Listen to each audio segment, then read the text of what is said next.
Hey everyone, I'm Jay. And I'm Scott, and welcome to Witches Betwixt. Today, this episode looks way different than any other episode we've ever done, and I'm going to try and look at the actual camera and not these two faces on the screen, but it's going to be really difficult to do that. Yeah. So, today we have Sophia. Hello. She's our Canadian international consultant. No, I was just kidding.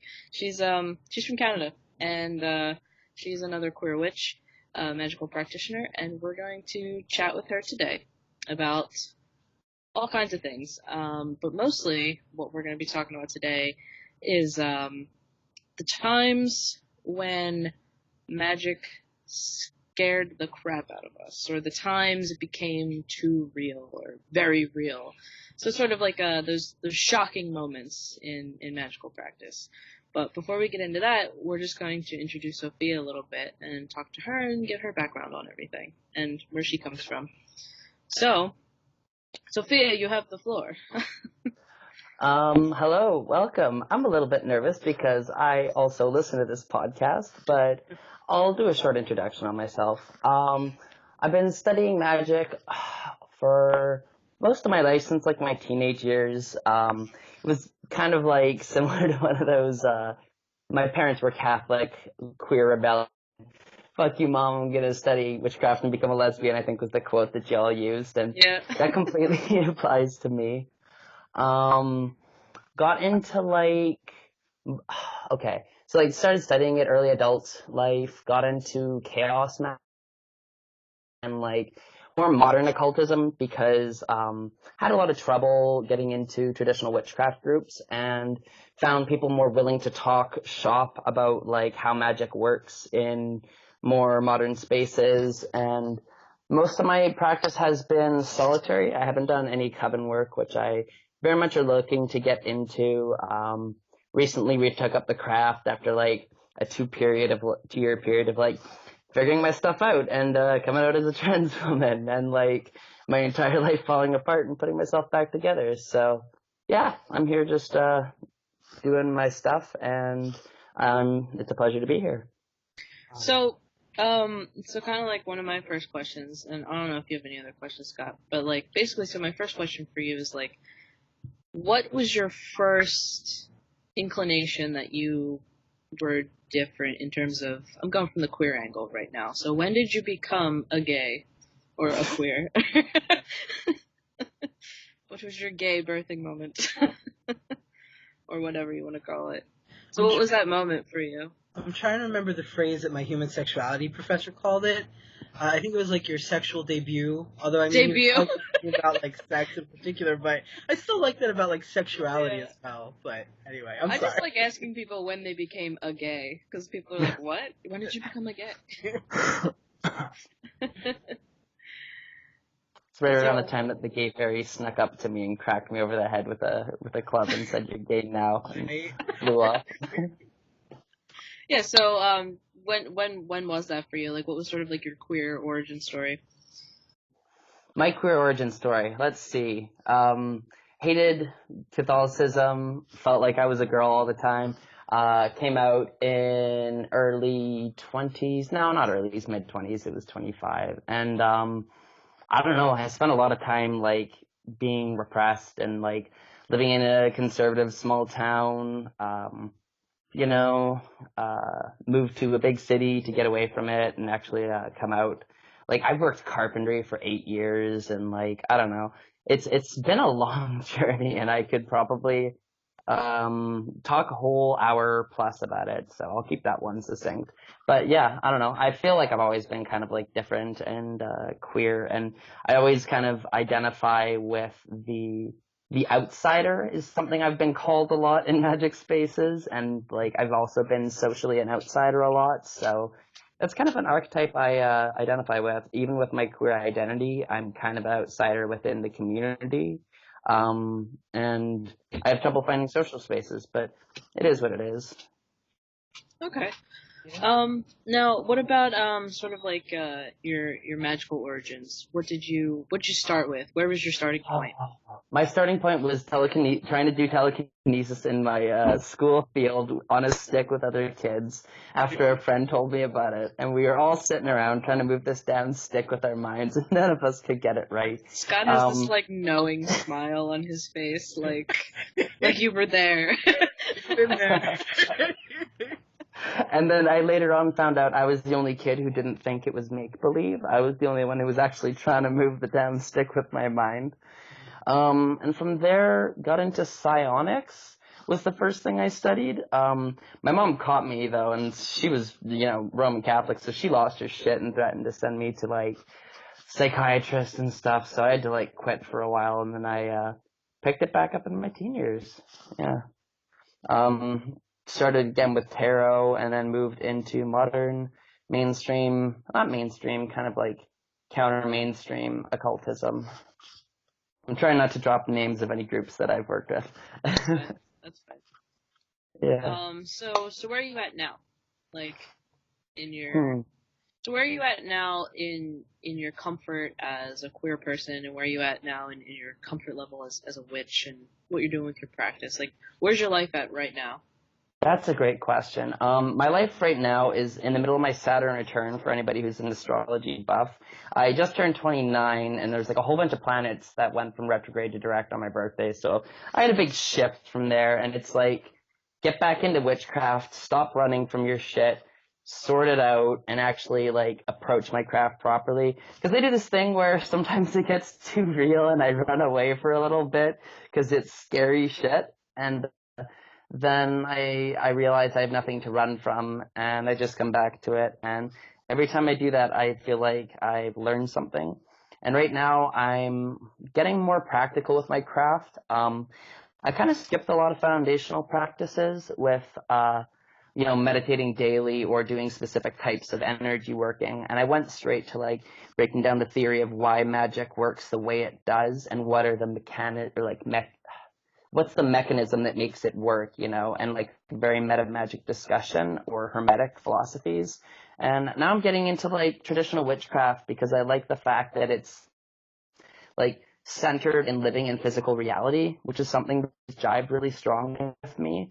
A lot of hermetic practices, the people almost talk about escaping reality into the astral like it's some great desired goal. And I like the idea of like living firmly planted in physical reality and like being here to experience it and work the craft while doing it. And I am kind of like moving less from the modern stuff and more into the traditional and old ways. And it's been giving some pretty good results, and I'm just kind of working as it goes. And I started working with Hecate a little bit, and that's been interesting to say the least. So, yeah. Yeah, she is. She's always an interesting deity to work with. That's for sure. Actually, Hecate is. She doesn't around. Yeah, that is for damn sure. That is for damn sure. Which actually, for me, actually kind of leads us directly into the topic that we're talking about today, because you mentioned Hecate.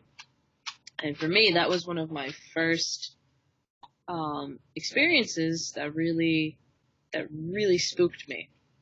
And it was actually at a really sort of like, it was a very benign sort of thing. It was like an open pagan group in the local area, and it was for Samhain. And I figured, well, if I'm gonna go to any public ritual for my first one, I'm gonna go to a Samhain ritual. Hell yeah, let's do that. So I went, and the ritual coordinator was channeling or aspecting Hecate, and she gets into the center of the circle, and the room is dark, and there's candles, there's this big cauldron, and it was very, like, the mood was very much there, and there's definitely a vibe in the air, and the ritual started, and she comes out as Hecate, and you could tell she wasn't there anymore. She was definitely channeling that deity. And in this booming voice that I did not expect to come from this small woman, she was just, "Who calls me?" And I was like, "What? What do you mean?" And like everyone got really like quiet and like withdrawn. And she just walks around the circle and just commands her presence. And she said, who calls me? And everyone just started to chime in, like, I call you. And I was like, man, what have I done? Like, what did I do? So that was kind of my first, experience and that was after I was practicing the craft for a while. So then I went to my first public ritual, and I was like, whoa, this is a totally different, vibe from just practicing alone. So that was my first one. I don't know what you guys have as kind of sort of like your first moment where you knew. I don't remember my first. I remember a few situations that gave me a fright. One in particular, I remember. This is when I was a bit more of a witchling. I was a freshman in high school. Such a wee lamb. Yeah, and I was doing a path working, and the thing is that being young and a path working is generally sort of like a very intense, very focused, guided meditation to generally either speak with a spirit or something on the other side, etc. However, I realized I didn't really have a focus. I didn't really necessarily know where I was going. I just was going somewhere. Well, in this path working, I come to, interestingly enough, which would apply to where I'm at now in my craft, I come to the point of a forest between where the trees are and a field behind me. And in those that would be considered the hedge, so hedge crossing between the worlds, walking between the worlds, right? The thing is that I never made it past that. What ended up happening was I came out of the meditation almost forcibly so, kind of like my eyes snapped open. I was like, okay, Yeah. And I just figured it was one of my familiars or a deity that I worked with was kind of like, well, you're not, something, so either I wasn't safe or whatever happened. Well, I come back to my body and everything was fine a couple days later.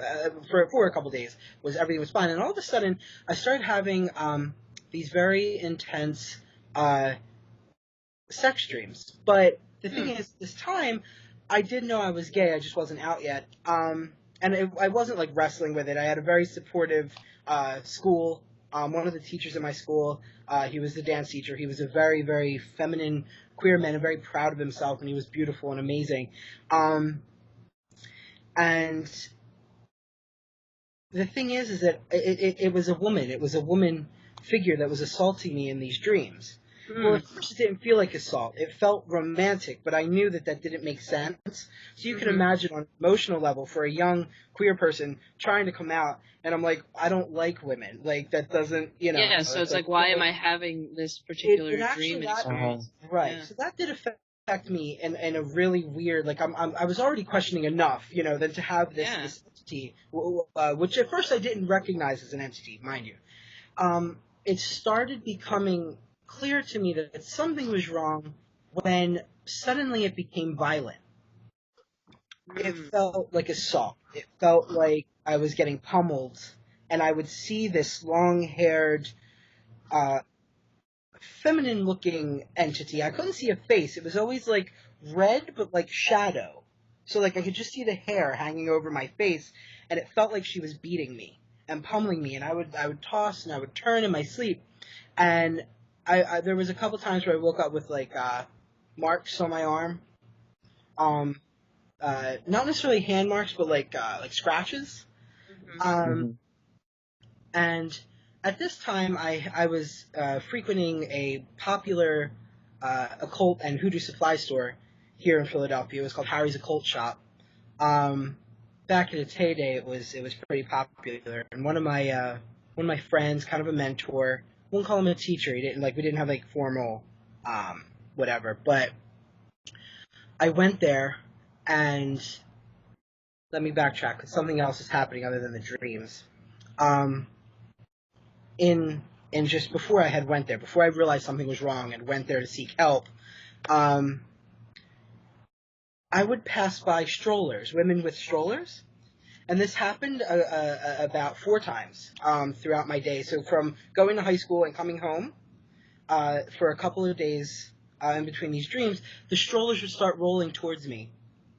Like, the woman would be doing something, she would turn away, and the strollers would start rolling. And it was just flat ground. It wasn't even like a hill or anything like that. It was just like South Philly. It's just, you know. Yeah.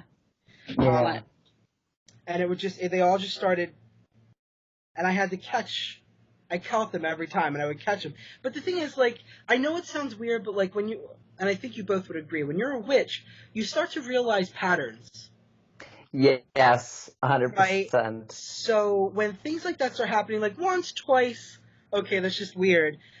And then when it happens, like, 4 times, you're like, okay, something's weird, really weird, you know. You start coming into omens and portents, you know, at that point. I walk in the door of Harry's sometime later, only like a couple weeks later, and this man, his name was Otto. I still remember his name. He was amazing. And he looks at me. He finishes up with a customer. He goes, "You look like you're seeking salvation." He read me like that. He looked at me and went, boop. He knew exactly what I was going through. He just was trying to get me to open up. Because I really wasn't going there. I wasn't ready to say it yet, right? I wasn't ready to... You weren't going there for that specifically. Right, I just wanted to feel protected. Because this place at the time was so protected. And he caught onto it. And he's like, "Are you okay?" And I'm like, "No." He's like, "Tell me what happened." And I was like, "I did this path working, blah, blah, blah." And he's like, "Well," he's like, "Did you protect yourself? Did you protect your space? Did you do anything?" And I hadn't. I was starting to get curious because I was reading about traditions in which you don't cast a circle, right? But the thing is that I wonder if maybe certain rituals are good for you. That's why we grow, right? That's why we grow through traditions, because at the time you're meant to be there, because you're not where you can just, like, now I don't always cast a circle for everything. I cleanse my space, I call my familiars in, I'm like, "Yo, guys, keep out shit that I don't want in." And then that's what happens. But, you know, then I wasn't ready for that. I didn't have nearly that confidence needed, you know? And he made a joke with me. He's like, "Oh, we're revoking your witch card." You know, he was just like, he made it very funny. He didn't make it... in the license, let's go. Yeah, he just, you know, he laughed about it. He gave me a friendly kind of, make sure you're casting your circle, blah, blah, blah. And he went and he was like, "You wait here." He goes in the back and he gets this wonderful, spray. One of the gentlemen that worked there, was a Santero. He was a Santeria practitioner, his whole family. And he made this wonderful cleansing and protection spray. I wish they still made it. It was absolutely beautiful. It smelled wonderful, and they put it in spray bottles, and I lie to you not. Like, when this stuff would fall over you, you just felt like you felt it just encompass your whole being. It was beautiful. And he said, "Spin 3 times and I'll spray you." Either counterclockwise or counterclockwise, I don't remember. Anyway, I did it. It was gone. Wow. He banished it. It was boom for him, 2 seconds, over with.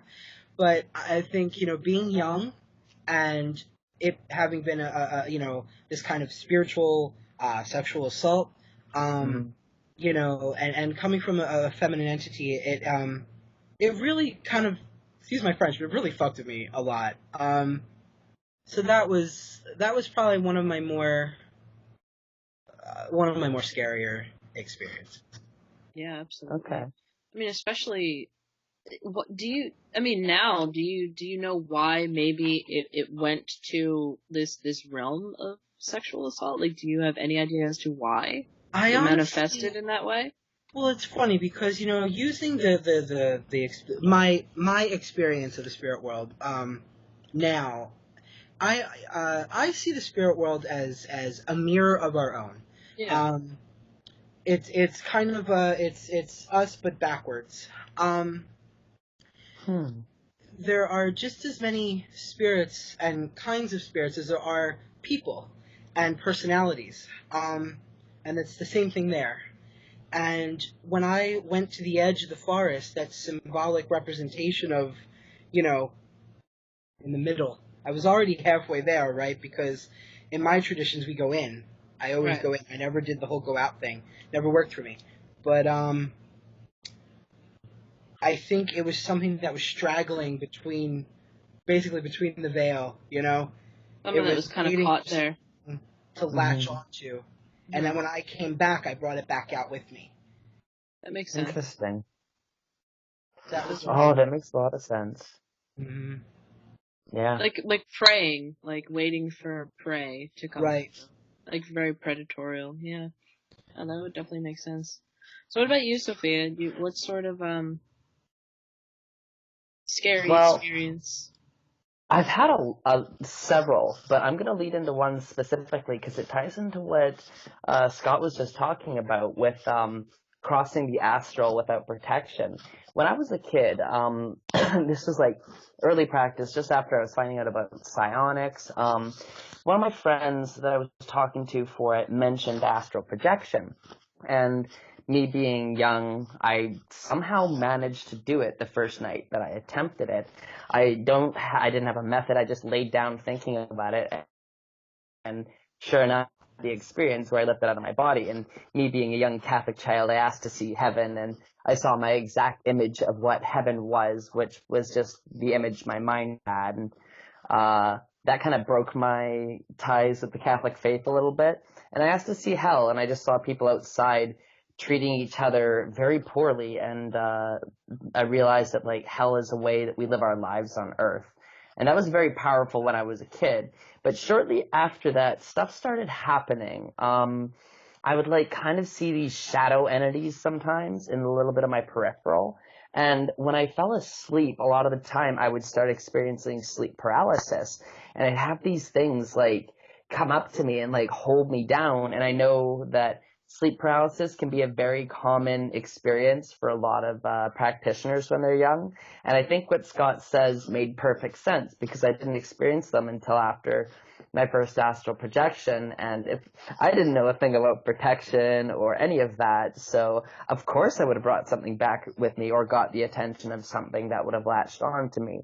And I learned a very crude method of banishing after that when my mom threatened me after she found out about everything going on. And it said I disbelieved magic itself. That only held for so long, but that was the best banishing I could put up. And that never came back since, but it definitely kind of messed with me a bit as a kid. And there was also like haunting activity in the house, like poltergeists that would like throw stuff when I was alone, that kind of thing, you know? Scott's house is hella haunted. Yes. A hella activity in his place of residence. Especially. Oh my god. Lately? Especially. Oh my gosh. It's the time of the year anyway. It's a dead yeah. Of course. Yeah, it's funny, in his house actually is the portal, as you call it. The area of my house, before it was settled the way it is, was all marsh. I follow traditional British cunning folk magic and folk tradition. So, in British folklore, marshes were liminal areas where the realm of the Fae and spirit could cross between. And I think because this area got, bulldozed and filled in and whatever, I think that energy doesn't die. It doesn't just disappear, What ends up happening is you create a lot of pissed off spirits that can never die. So these things just stay here. And there's those areas, those sensitive areas. Not to mention, I live maybe 2 blocks away from Pashock Avenue. If you couldn't tell by the name, it's native. It's a native walkway. It's a traveling way for Native Americans. And I'm not saying that they did anything ritualistic there, because it's all as it was. We historically know that it's just a traveling area where they would trade and stuff like that. Yeah, Philly has a lot of Native American named places, because it was very huge. There's 2 of them that I live near. I live at Pashock and something else. But the thing is that it's, like I said, it's not that they did anything ritualistic. I realize history, for some reason, and it doesn't have to be magical history, but if you ever go to the historic parts, like, have you ever been to the historic parts of Canada? Yes. See what I'm saying? Also, different parts. Like, one magic part is the coastal rainforest, like the coastal pines where all the mushrooms go. Unreal. The spirits are still thriving there. They never died, And that's what I'm saying. I think because in those areas history is still alive, and for people like us who are sensitive, who can reach into the past while in our present and still feel it and experience it, it creates a doorway. That liminality creates a doorway, right? So it's interesting. It's already liminal, but the liminality creates a doorway. So it's a doorway. It's kind of a doorway inception, really.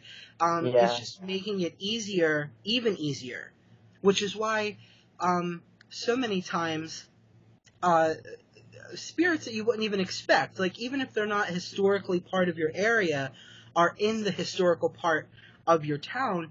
That's just because the spirits are attracted to that, because that's their way in and out, right? There's something there that they can get in and out of, right? And so without repeating myself. That could almost be a whole podcast in and of itself, a whole episode, historical. Natural liminal spaces too. Absolutely. I would like to dig it. Yeah. That's a whole nerd out hour. A big one is where rivers fork together, because there was one of those in my hometown, and holy crap, if you go there at 3 a.m., there's things that'll just come right out. Mm-hmm. Mm-hmm. Yeah. Yeah. I mean, it's interesting, to go back into fear, and to maybe talk a little bit about liminality. Back in high school, when I started really, I was very out and loud and proud, young witch in high school. In my sophomore year, I got this. I had more pentagram necklaces than I knew what to do with in high school. Had one I particularly wear all the time. I don't know how I kept my head up. I was so bedazzled. And I only wore one. Oh my god! When people realize, because I started doing seances in class and stuff, like reading tarot cards at the end of class. Please. I love it. Yeah, it was something. But anyway. Right, Sabrina. Damn. I had, well, it's funny, believe it or not, I got other people to open up about their clairvoyant experiences. Kids was, and we were very good friends. He was, Baptist, but he was a medium. He came right out and read the same spirit I did. Me and him saw the same exact thing. Without, we were writing it down. So people wanted to test us to see if we were telling the truth. Which, I mean, I hate when they do that, but I respect it. And we had the same exact thing, verbatim. We talked about a woman with dark hair. We knew exactly what she was wearing, the colors, without talking to each other. They sat us across the room. But anyway, what I'm trying to get to, I had a lot of friends who were into urban exploring. And I always wanted to go. But the problem is that I always had a sense, a sort of a sixth sense that if I went, I was going to trigger stuff. They used to go to places Jay, you'll know this, called Byberry.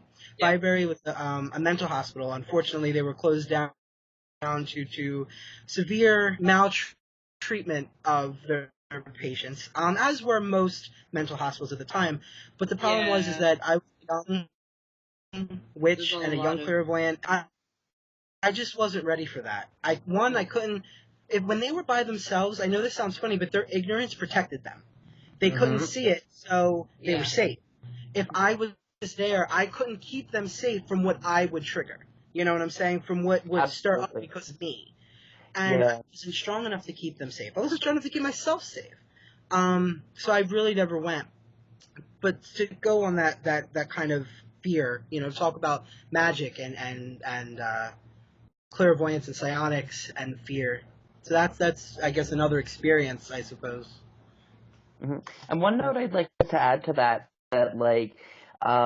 disbelief is one of the biggest forms of banishing and protection I've ever found for general non-practitioners. I don't want to use a condescending term like muggle or anything, even though I know that's very popular in a lot of magic circles. I kind of like it. I like it. I think it's better than normie. I think it's absolutely better than normie. Okay, so muggle.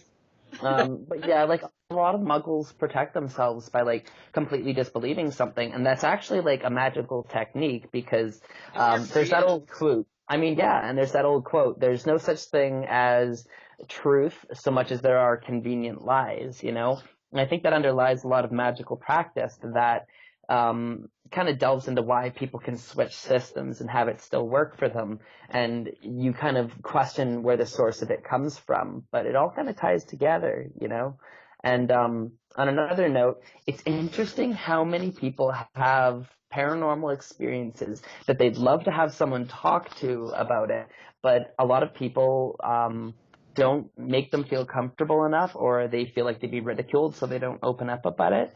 And it's interesting, like what Scott was saying, how people would actually like talk to them about that, like the Baptist medium. And that's something I've encountered too, is that there's a lot of people who have stuff happen, but they just don't talk about it because they feel like they'd be ostracized.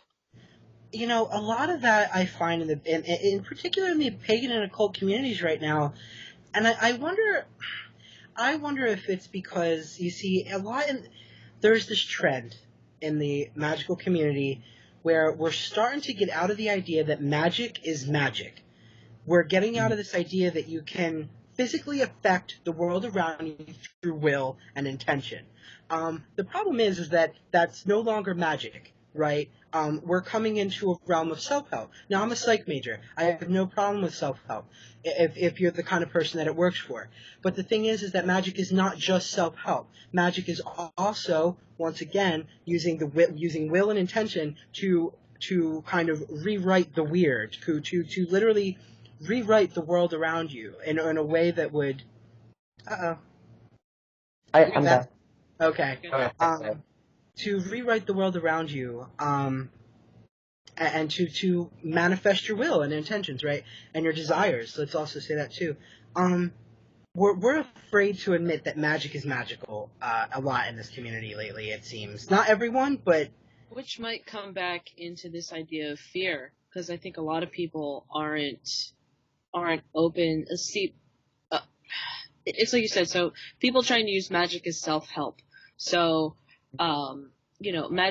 Thereby saying that magic is only good. It's only good for you. You can't possibly do anything else with it. You know?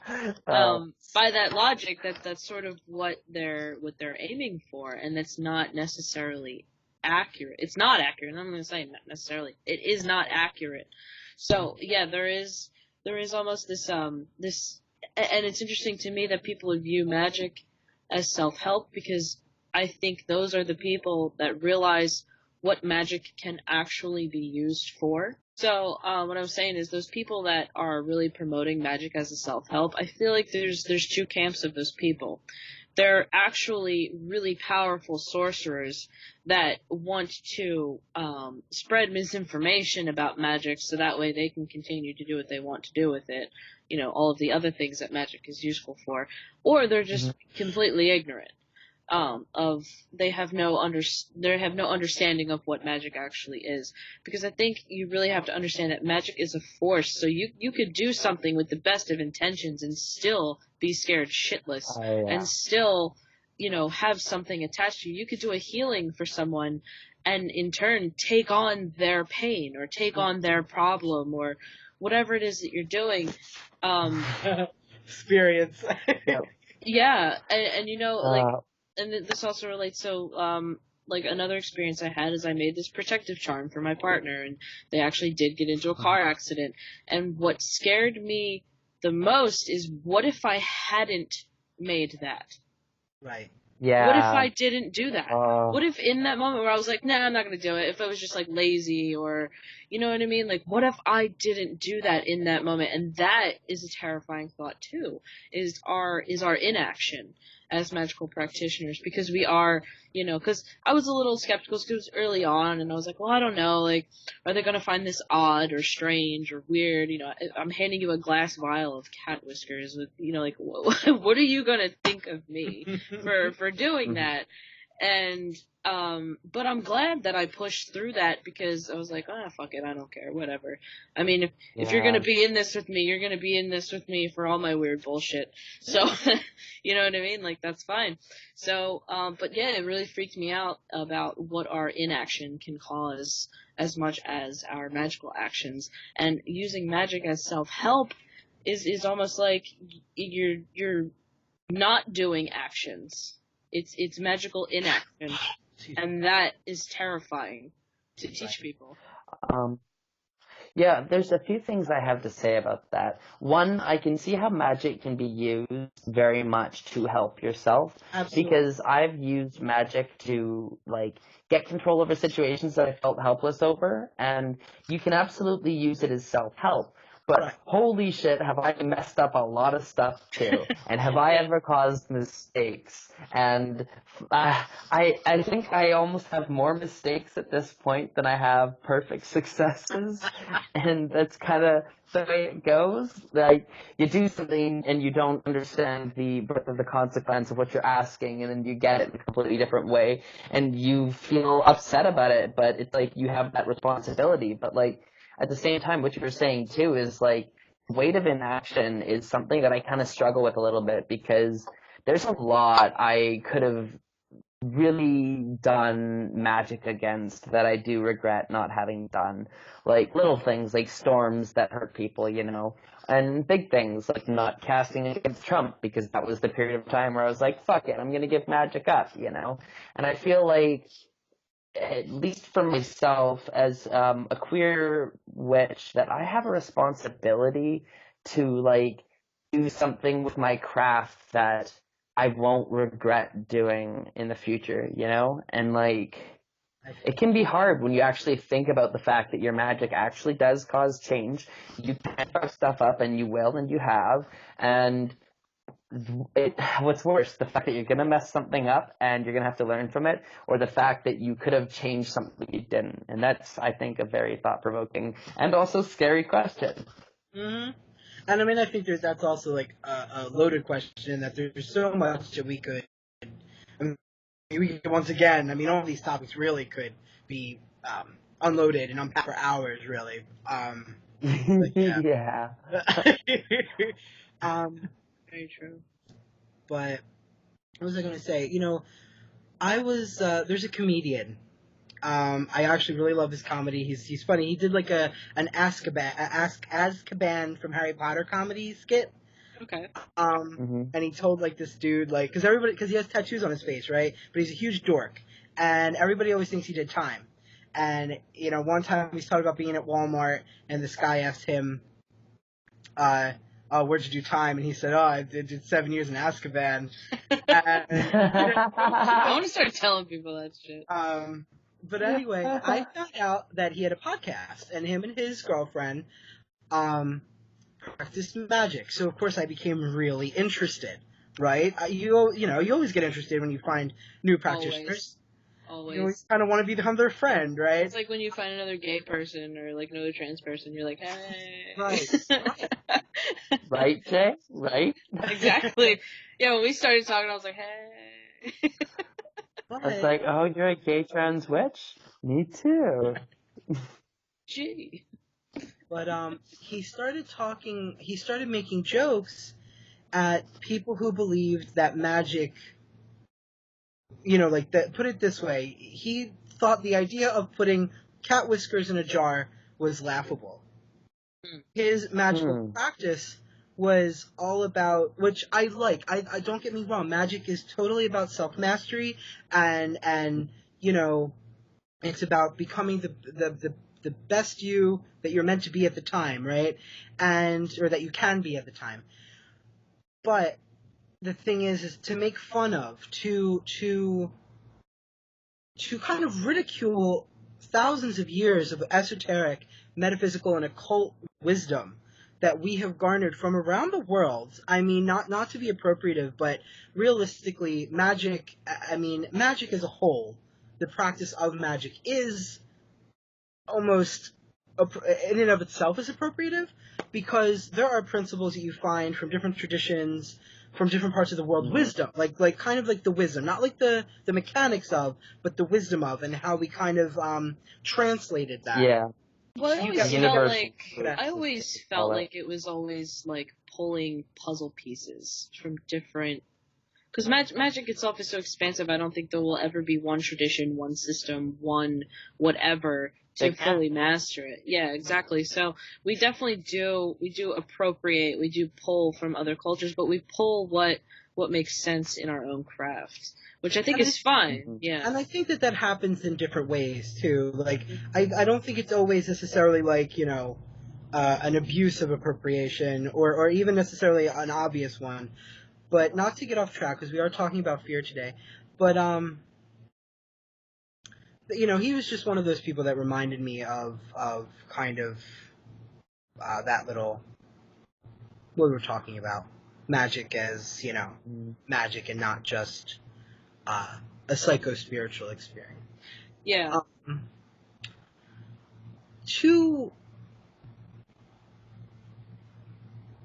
I guess maybe I could lead that into somewhere too. Sure. Talking about psycho-spiritual and fear. To talk about another magical encounter I had. Back in my youth, I had my youth. Any older people that watch this are gonna be like, really? My youth of witchcraft. I'm still friends with one of these people, my friend Kim. She's one of my best friends. And this other person, he's kind of not in my life at this point, but he was a good friend, and he used to get me into a lot of trouble when it came to occultism. I don't want to bring up his name just in case, but just in case he gets you in trouble again. Jay, you know who this person is about that story. Yes. Yeah. One of these days I'll tell you, Sophie. I'll tell you about it, but. Okay. Not a public story. It's not for the public. Yeah. But he was very much into the left hand. Uh-huh. Yeah. And he got very involved in the left hand path, which I generally don't mind at all. I mean, I kind of crooked path magic is kind of part of what I do, but he was just very, very brazen. He went places that I wasn't ready for. He went places that I don't know if I would have ever went, but I did because of him. And in some ways, I'm thankful, right? I'm thankful that he kind of tested my limits, right? But the thing is that it was brutal. It was very brutal with him. One experience, we started teaching my friend Kimberly about magic. She started becoming very interested in the practice of magic, especially after she found out her aunt in New Orleans is part of a voodoo house, right? Okay. Yeah. So she began becoming interested in magic. And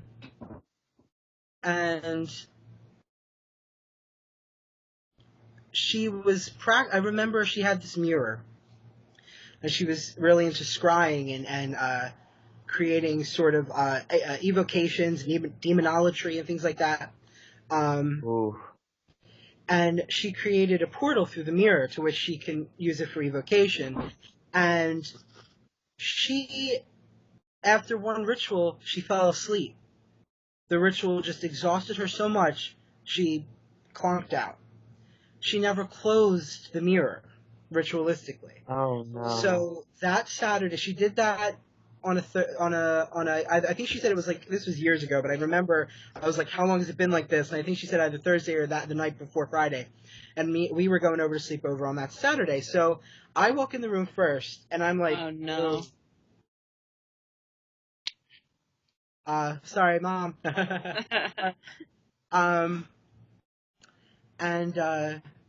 So anyway, I walk in the room, and the whole room feels like it tilts. And I'm like, ooh. And I look, like, drawn to it. I look right at the mirror, and I was like, I could step through this thing. Like, I make a joke. I was like, I could just, like, walk right through it. Just jump in. Yeah. I made a joke. Did you ever see the movie Prince of Darkness, where the girl's like, father, and she puts her fingers through the mirror? Oh, I never saw that. No, it's the old Harvey. That's how you felt, though? It's really cheesy. But, reminds me of The Matrix, when he touches the mirror, and it just, like... Oh, yeah, and it sticks to his fingers. Yeah. Well, same idea. We end up, David walks in, and David was behind me, talking to her mom downstairs. He walks in, he goes, what the hell? You didn't hear a word I said. So he reacts to the same thing. Kimberly's like, what? What is with both of you? And we're like... She didn't notice, like, this portal to the... She was whatever, just... Right? She really... See, that ignorance protecting you. She was still new, so I mean, she wasn't sure exactly what was going on. And I think in some ways, see, my friend Kimberly, even to this day, she's very big on the to be silent part of the hermetic, to know, to will, to dare, to be silent. Oh, I get it. She's very big on the to be silent part. I probably should be more so, but she's like, Same. I don't tell nobody nothing, which I respect. But anyway, we ended up doing a ritual to close the mirror because I was like, I can't sleep in this room with that open. Like, yeah, I can't. there's no way. There's no way we're getting to sleep.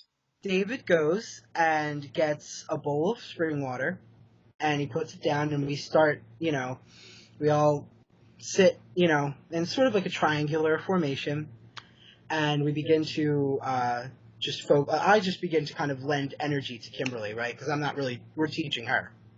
Mm-hmm. So all of a sudden, as Kimberly's beginning to trance out and getting into ritual mindset, you watch. Now it's funny because David said he saw gray smoke, but David is a sensitive. He feels it and can sort of see it. I'm a medium, so for me, I saw more than smoke. It was like gray. It was like some kind of intranquil spirit coming through the mirror. And I saw these very weird kind of crooked hands, and it was very peculiar, and it wasn't like a demonic spirit of any kind. It wasn't like that. It was something chaotic, something uncontrollable, if that makes sense. Yeah. It started, I could see it coming up like this, right? Coming through up. And all of a sudden, my heart starts beating. Boom, boom. And, I'm trying just to give Kimberly energy. I'm trying to stay focused.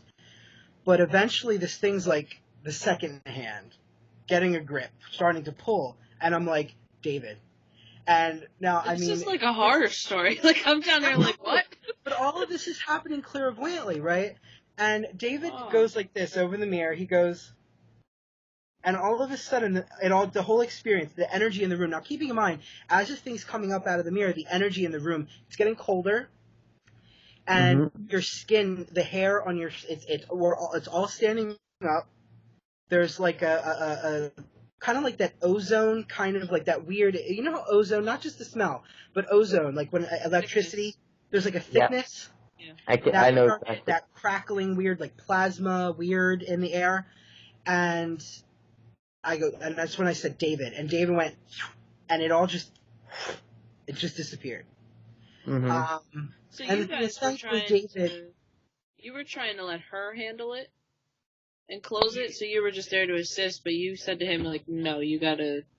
Because I knew at that point it was she wouldn't have had the control to put it back down. You know what I'm saying? I think one of the oldest witches' adages is, don't summon anything you can't put down, right?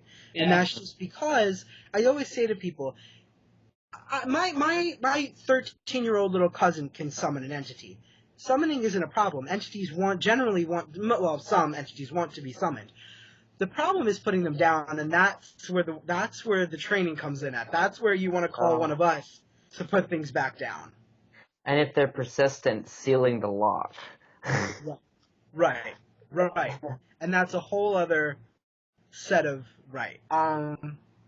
that moment, I think I was terrified.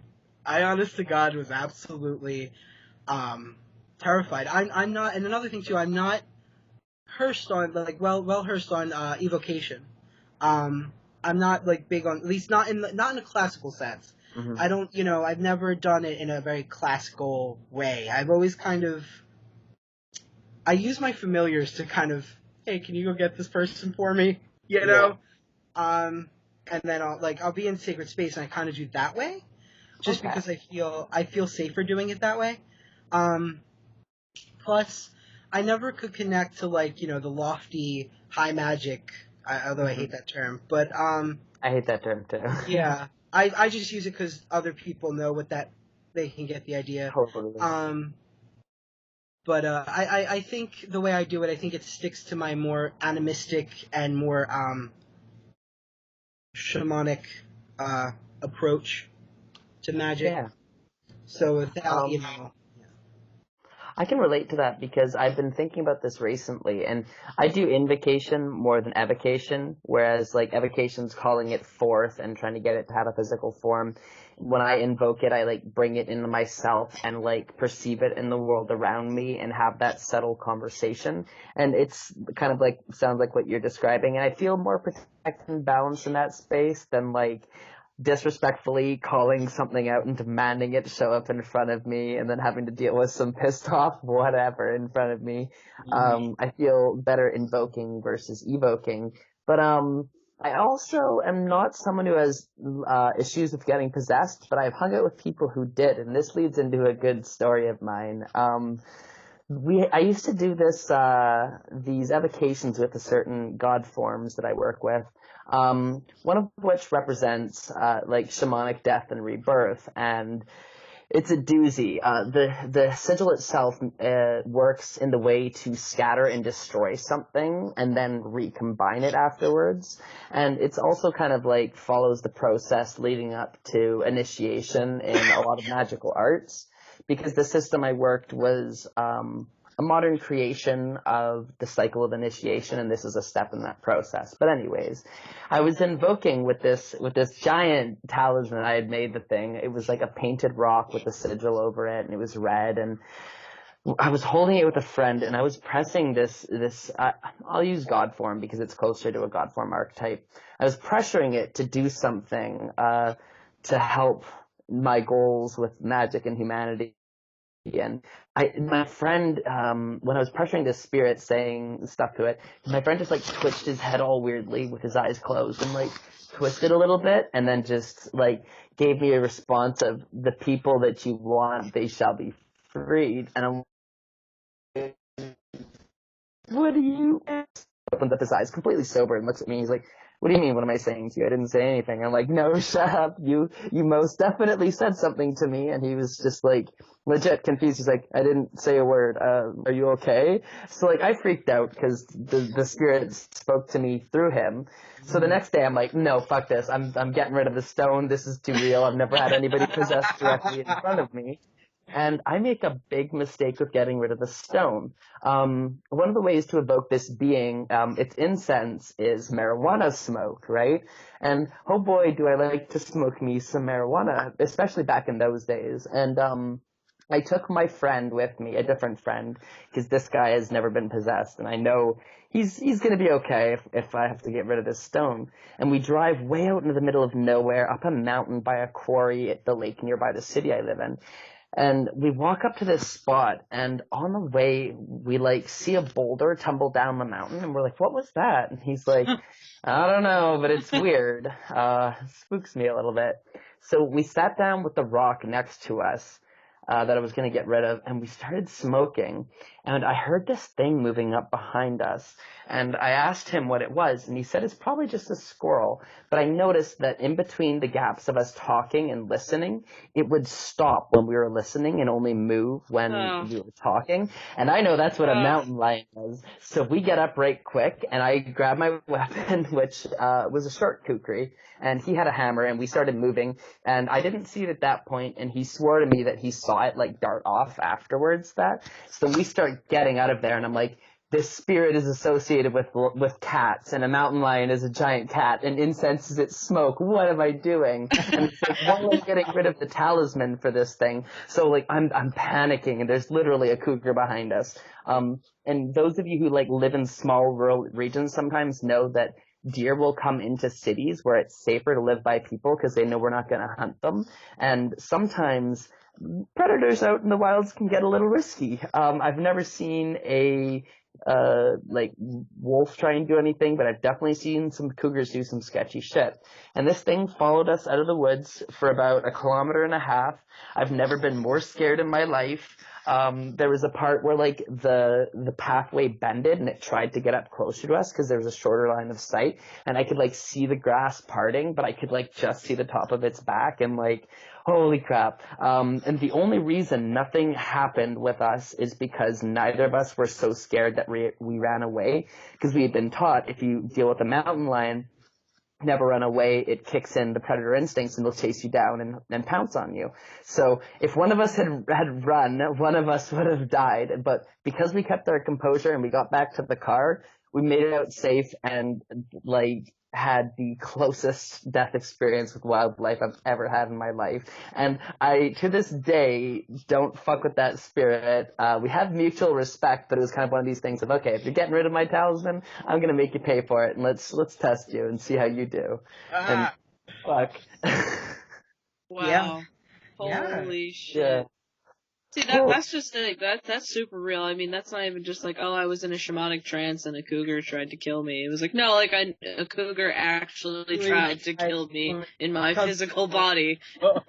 Yeah, that's the thing about magic. When you actually have something's attention, don't fucking pretend like it's a child's game, because they will make you pay for it sometimes. It's not a game. It's not a self-help only thing. Like, it's real. I was just gonna say, tell me again how magic is just self-help. Please, enlighten me. Right. Yeah. It's really not a game, you know. You approach it reverently. You approach it with respect and wisdom, and, you know, I mean, have fun. Like, I think it's funny because, like, I know this kind of almost sounds redundant, but I think, like, so many of us too, we forget to have fun at the same time. Yeah. I mean, there are times where you get too deep into it. You're just... Yeah. And I think, you know, I don't think that, as I always say, magic is never the practice of magic. Just the being of a magical practitioner is never just one thing. You know, magic itself, if you were to look at it, you know, as I talked about in the podcast, you know, the witch is almost like an entity, right, that lives inside of us. You know, an archetype. Yeah. If you really look at it, she, you know, I always say, she's like the old hag that lives on the edge of the woods, that's covered in moss and long hair, and she has bones and skulls, and she can read them and throw them, but she's a shapeshifter. She's you know, she's wise and a shape. She could you know, create and destroy. And I think that as an archetype, as a kind of as an archetype, I suppose.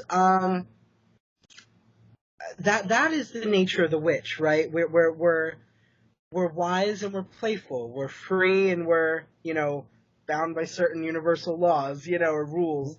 You know, I think it kind of, you know, like there's free will, but then other times maybe there's not. You know, like, yeah, absolutely. I think what I'm trying to get at is witchcraft is a sacred paradox. It is supposed to not always make sense. Yeah, and I think we often try and make it make sense. So when we have these terrifying experiences or this fear that gets triggered by what we're doing, we try and categorize it and compartmentalize it, and okay, well, maybe it was this specific thing that I did, this specific action, and it's not necessarily always the case. But as you said, it is very much a paradox, but all in that same time, like in those moments where we were the most afraid, it's also when we felt the most magical and the most powerful in some ways. Right, because you knew something was listening, right? You knew something was responding back. Yeah.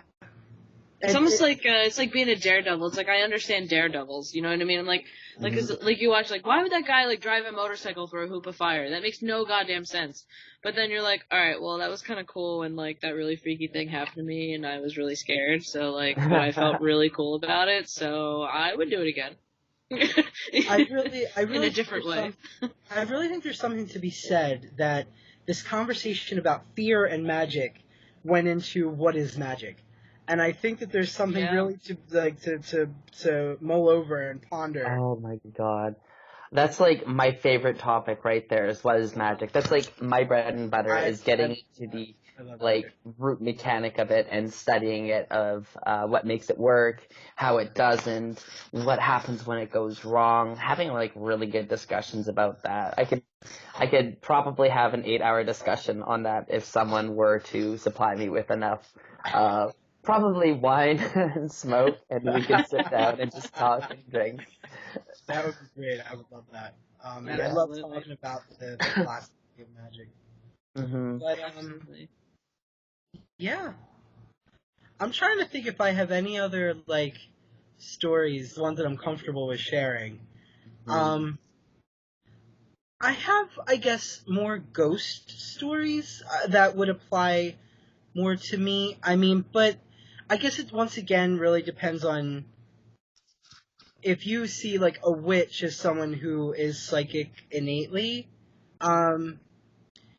which I know is an interesting weird. We kind of briefly discussed that, Jay, I think in one of the latest episodes, about witchcraft and being psychic and not necessarily the same. When we talked about the mark, we talked about the witch blood. That was actually the last episode. Yeah. I did.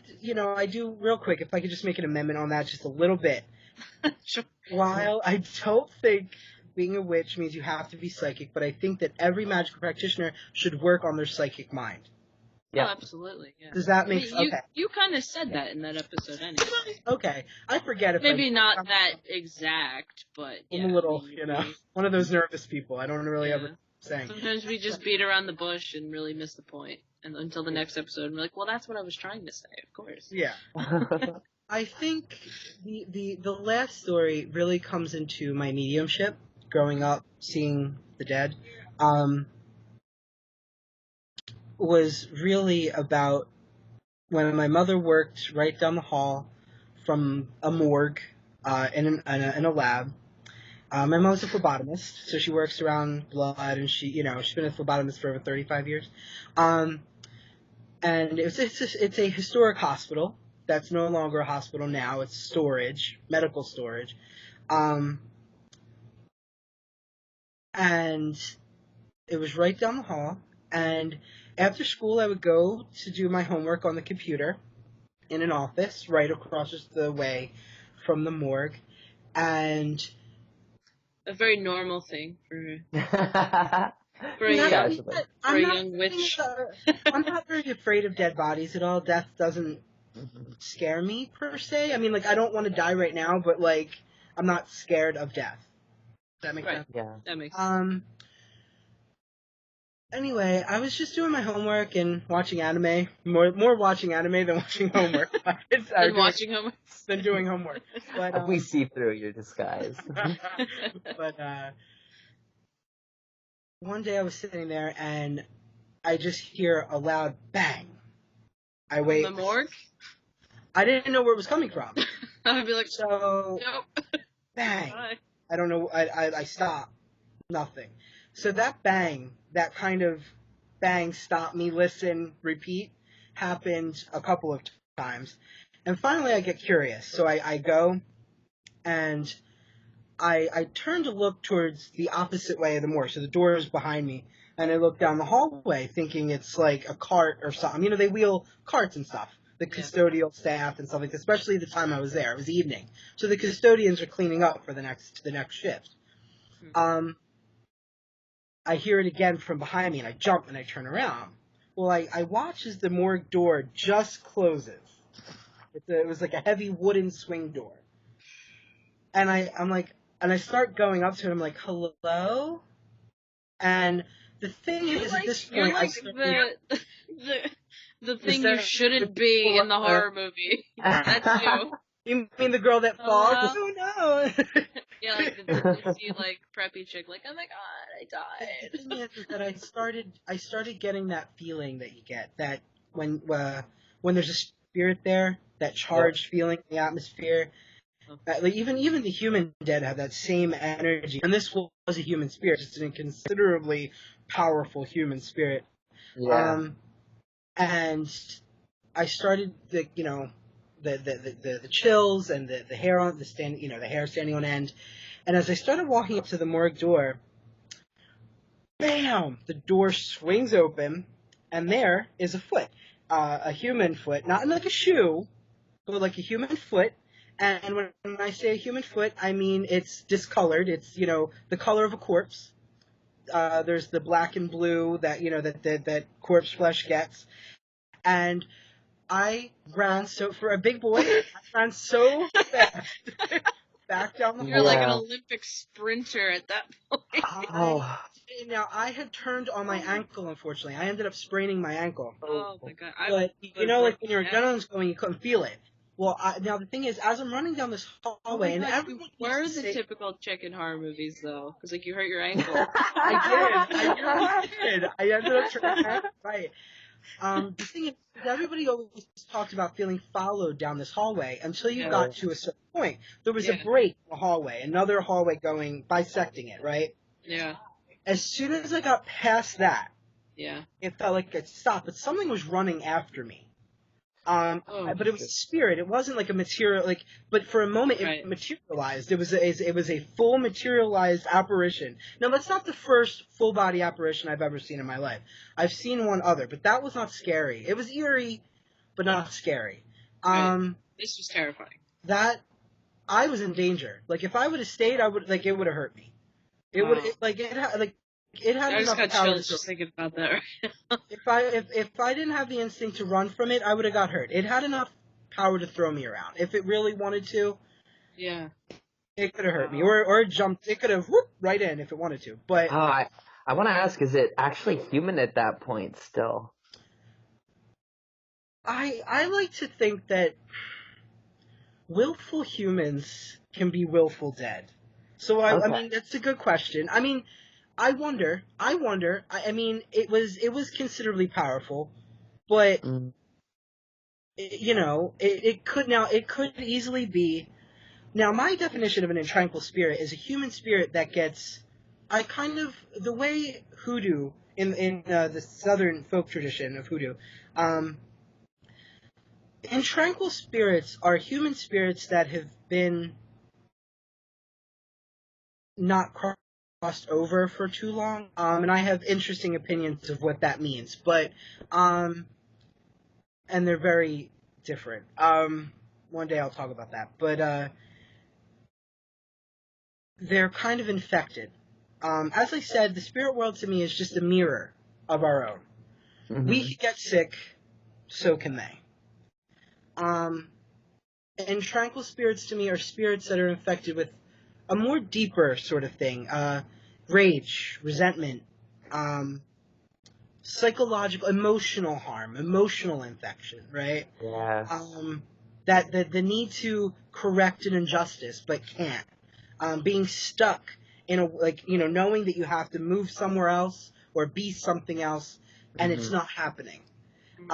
All of those things create an intranquil spirit, and once you get to an intranquil spirit, that's when we're talking about a human spirit that was once human, but is no longer. Yeah.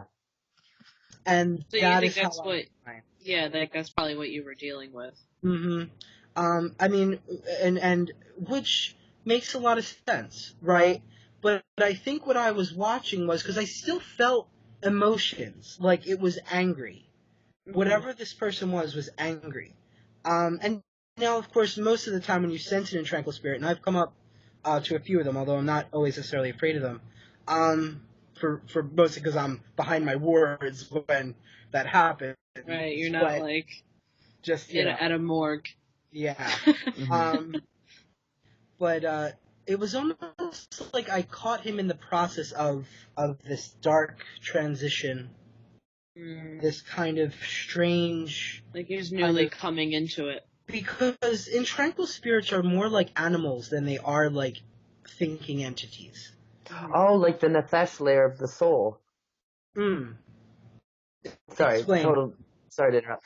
There's layers to the soul in traditional Kabbalism, and the nefesh is referred to as the animal spirit, and it's like the residual self of you that would be regarded as this individual here that doesn't follow the spirit with when you die and move on. So it would be like a remainder of that part of the soul that would like have magnified with the emotion.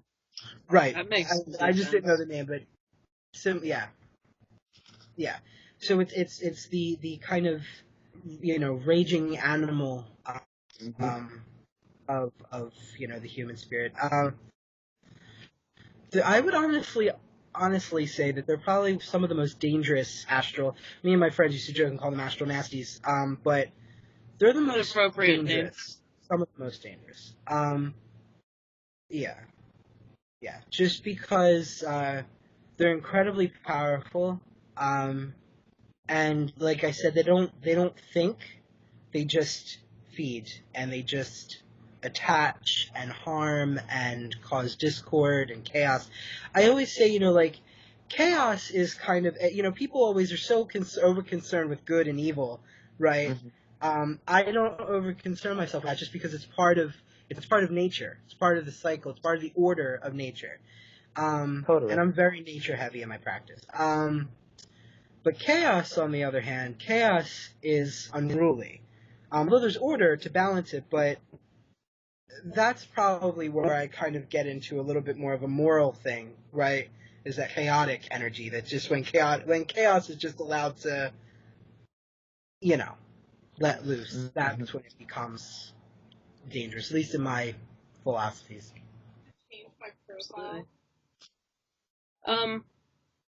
So I think that's kind of a good place to sort of like wrap up that with that incredibly terrifying depiction of being in a friggin' morgue and having a spirit attack you.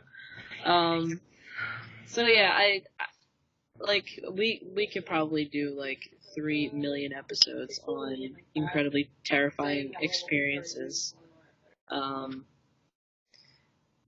But for the most part, I kind of just wanted to really introduce, another queer witch into this, and I thought it would be really cool to do this, like, you know, sort of like a time when magic terrified you, because me and Sophia have talked in the past, and Sophia's had a number of experiences that have reflected that exact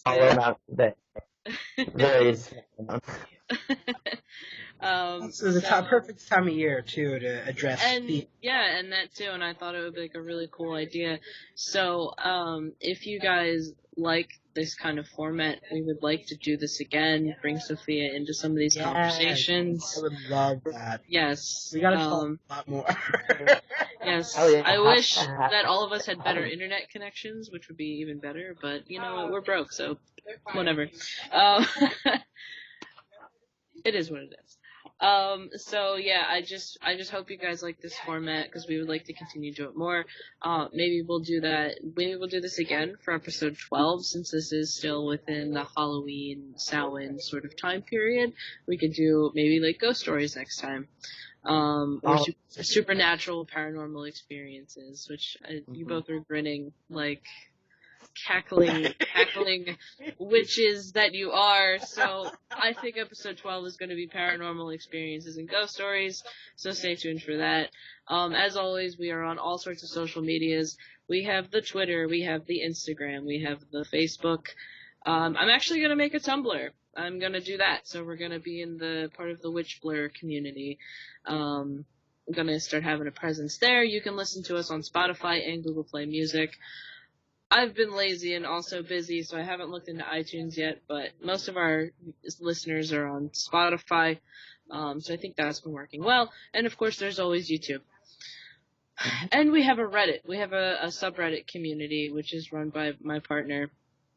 There really hasn't been any activity in there. I don't really know if Reddit's gonna really take off or not. I don't know, but go there if you really want to.